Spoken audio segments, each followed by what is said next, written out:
Assalamualaikum warahmatullahi wabarakatuh. Perkenalkan, saya Jules Setiawan Husin dari Program Studi Sistem Informasi Fakultas Sains dan Ilmu Komputer Universitas Muhammadiyah Gorontalo. Hari ini saya akan memaparkan analisis etika profesi dalam pengembangan sistem informasi. Di era digital saat ini, teknologi informasi menjadi tulang punggung dalam berbagai sektor, termasuk sektor pemerintahan.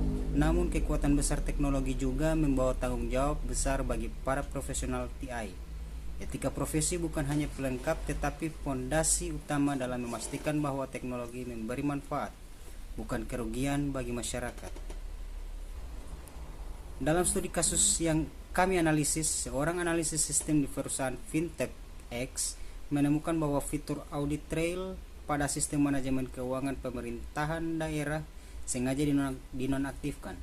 Keputusan ini dibuat oleh manajer proyek demi meningkatkan performa mengejar deadline presentasi.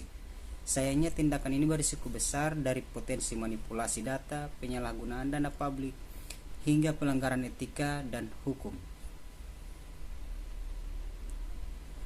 Dilema utama yang dihadapi adalah loyalitas kepada atasan versus integritas profesional. Apakah sang analis harus mengikuti perintah atasan yang berisiko merugikan publik atau mempertahankan etika profesi dengan risiko dikucilkan atau kehilangan pekerjaan? Ini adalah dilema klasik dalam dunia profesional. Kepentingan pribadi dan organisasi berhadapan dengan kepentingan publik dan prinsip etika. Melalui pendekatan ACM Code of Ethics, tindakan menonaktifkan audit trail jelas melanggar prinsip kejujuran, keamanan, dan tanggung jawab sosial. Analisis ini juga didukung oleh teori-teori etika seperti deontologi, utilitarisme, etika kebijakan, dan teori kontrak sosial.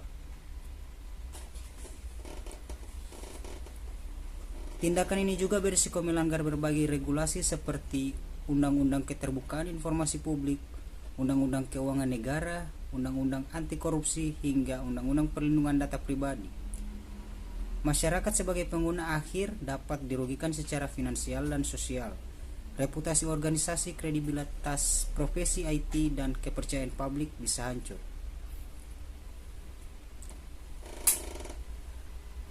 Sebagai profesi TI, keputusan etis yang tepat adalah menolak melanjutkan pengembangan tanpa audit trail, mendokumentasikan keberatan, mencari kompromi yang tetap menjaga keamanan sistem, dan mengedepankan kepentingan publik. Dari kasus ini, saya belajar bahwa profesionalisme sejati diuji ketika prinsip etika bertentangan dengan tekanan bisnis. Sebagai calon profesional, saya berkomitmen untuk selalu menjunjung tinggi integritas, transparansi, dan tanggung jawab sosial dalam setiap proyek teknologi yang saya kembangkan.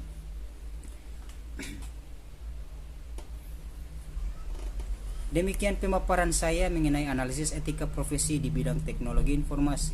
Semoga kita semua mendapat menjadi profesional yang tidak hanya cerdas secara teknis, tetapi juga tanggung jawab secara moral. Terima kasih. Wassalamualaikum warahmatullahi wabarakatuh.